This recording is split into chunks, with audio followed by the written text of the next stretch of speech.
Good afternoon and welcome to your Monday Math Buffet Math Review menu. Today, the first thing that you were to complete was you were to circle the prime numbers and underline the composite numbers.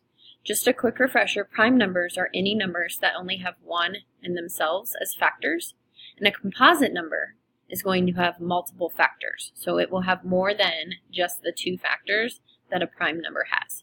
So when we look at this, we have 3, 6, 13, 73, and 81. The first prime number that you should have circled was 3. You should have circled 13, and you should have circled 73. 6 and 81 should have been underlined because they are both composite numbers, which means they have more than just one in themselves as factors. The next thing that you were to complete was the multiplication. And I'm going to give you the answers here, and if you got these correct, then you can go ahead and move on to the main course.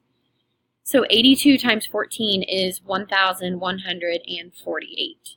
This was already set up for you with the steps and the 0 already there. So the first thing I'm going to do is 4 times 2. 4 times 2 I know is 8. Then I'm going to move on to 8 times 4. 8 times 4 is 32. I have nothing to regroup to over here, so my entire 32 will come down underneath the line. I'm done with the 4. My next step is to move on to multiplying 1 by 2. 1 by 2 is 2. 8 times 1 is 8. And then I would add it up. 8, 4, and 11 for 1,148. Okay, long division. Your answer to the long division problem was 2,413. If you have that correct, you can go ahead and move on to the main course. Otherwise, we're going to go through the steps to review to make sure that you have the correct answer. So the first thing I'm going to do is go ahead and put my steps down so that I can remember my order.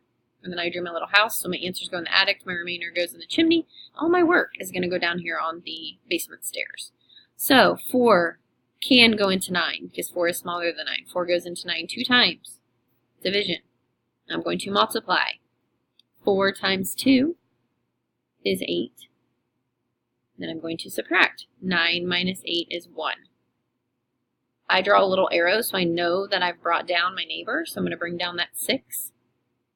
And then I'm ready to start again. 4 goes into 16 4 times. 4 times 4 is 16. I'm going to subtract 16 minus 16 is 0. Then I'm ready to bring down the 5. And I'm ready to start again. Out of room here on my paper. Next, I got to figure out how many times will 4 go into 5. Well, 4 will only go into 5 one time. 4 times 1 is 4. I'm going to subtract. 5 minus 4 is 1. And then I'm going to bring down my 2. And I'm ready to repeat one final time. 4 goes into 12 3 times. 3 times 4 is 12. 12 minus 12 is 0. I have nothing left to bring down, and I have nothing left over, so my answer is 2,413. Okay? For the main course, you are working on line plots, and you're going to use the line plot that's already been created to answer the questions. Okay, so it tells us Tom was selling boxes of chocolate candy for his school's fundraiser. He plotted the number of boxes he sold in the line plot below. Use the line plot to answer the questions. You're going to see here that they've labeled the line plot as these numbers below the line are days. Each X equals 1 box. It's very important to identify that when you're looking at a line plot. So you're going to go through questions 1 through 11 using the line plot that's above.